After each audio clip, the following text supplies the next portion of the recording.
নমস্কার বন্ধুরা, আমি মিষ্টু চলে এলাম আবার একটা নতুন ভিডিও নিয়ে।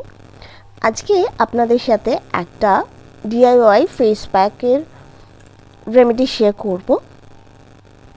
তো এটা কিন্তু আপনারা গলায় হাতেও ব্যবহার করতে পারেন, পিঠেও ব্যবহার করতে পারেন, কোনো অসুবিধা নেই। তো দেখুন, এখানে আমি নিয়ে নিয়েছি কাঁচা হলুদ।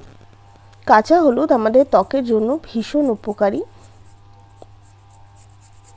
কাঁচা হলুদ কিন্তু আমাদের ত্বকে ন্যাচারাল যে গ্লো হয় সেটাকে কিন্তু বাড়িয়ে দেয়। যদি কোনো স্পট থেকে থাকে সেটাকে আস্তে আস্তে হালকা করে দেয়। স্কিনে যদি খুব বেশি স্কিন কারো অয়েলি হয় সেটাকেও কিন্তু নর্মাল করে দেয়, মানে খুব বেশি অয়েল যেটা বেরোয় সেটাকে কিন্তু নর্মাল করে দেবে। যদি স্কিনে পিম্পলের সমস্যা হয় সেটাকেও কিন্তু হলুদ খুব ভালোভাবে ঠিক করে দেয়।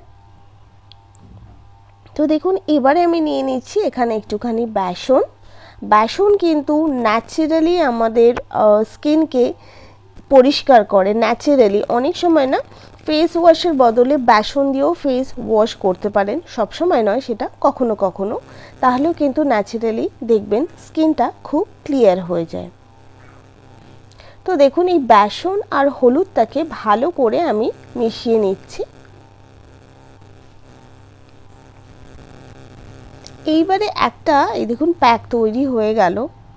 এটাকে আমি যেমনভাবে হাতের উপর লাগাচ্ছি ঠিক এরমভাবে আপনারা যেখানে লাগাতেন, ফেসে হলে ফেসে, গলায় হলে গলায়, হাতে হলে হাতে, পিঠে হলে পিঠে, এইভাবে দেখুন আলতো হাতে একটু ম্যাসাজ করবেন, ঠিক আছে? বেশি নয়, ওই 2 মিনিট মতো আলতো হাতে ম্যাসাজ করবেন।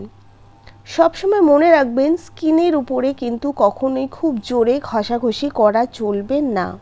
যেটা করবেন ধীরে ধীরে করবেন, মানে যত্ন সহকারে করবেন। এরমভাবে আলতো হাতে ম্যাসাজ করে নেবেন 2 মিনিট মতো। তারপরে মোটামুটি ওই বেশিক্ষণ না, 5 মিনিট মতো রেখে নর্মাল জল দিয়ে ধুয়ে ফেলবেন। তো এটা আপনারা কিন্তু সপ্তাহে 2বার করে করতে পারেন। খুব ভালো একটা হোম রেমেডিস।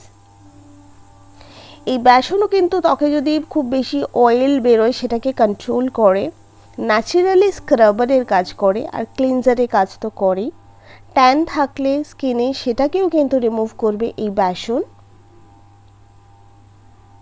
তো এটা কোন স্কিন টাইপের লোক ইউজ করবে, এটা